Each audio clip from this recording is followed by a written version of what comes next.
that North Korea's threats against the United States, if they continue, will be met with fire and fury like the world has never seen before. Is this part of a diplomatic strategy, or did you find those remarks to be unhelpful?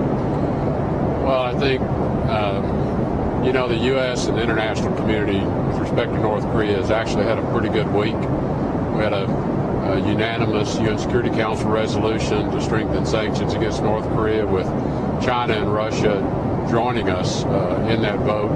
And then at ASEAN, there were a lot of strong statements coming out of ASEAN that I think also reinforced that the global community has expressed its view that North Korea really needs to stand down this program. So I think in response to that, the North Koreans' rhetoric has just ratcheted up louder and louder and more threatening. So I think what the president was doing is sending a strong message to North Korea in language that Kim Jong-un would understand, because he doesn't seem to understand diplomatic language. And I think the president just wanted to be clear to the North Korean regime that the U.S. unquestionable ability to defend itself, will defend itself and its allies.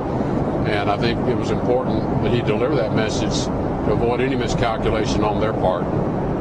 Well, one of North Korea's responses was to say it's going to direct missiles at Guam. That's exactly where you are headed right now. Did you consider rerouting? Well, look, the North Korean missile capability can point in many directions. So Guam is not the only place that could be under threat. No, I never considered rerouting the trip back, and I do not believe that there is any imminent threat in my own view. Do you think there's a longer-term threat, specifically about Guam, but against the region in general?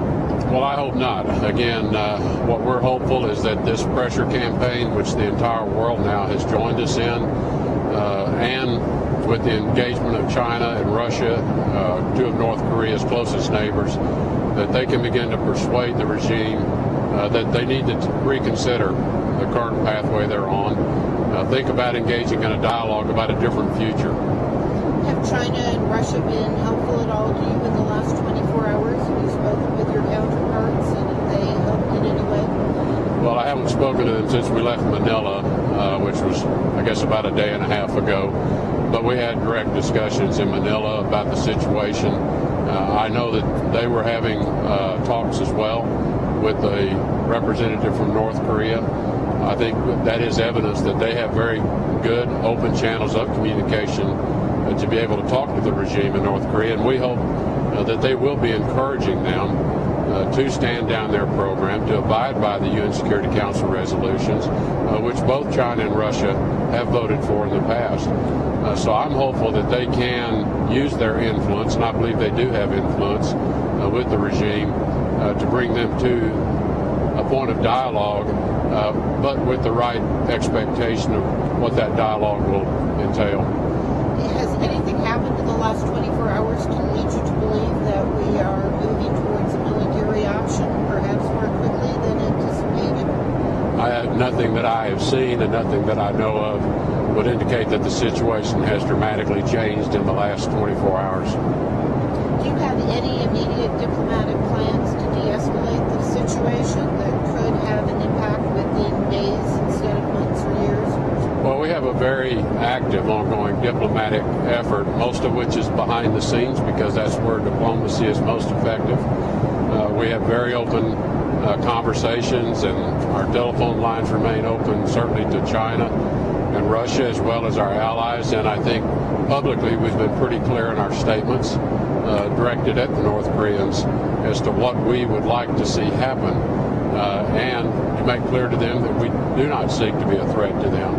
But we have to respond to the serious threats that they make towards us.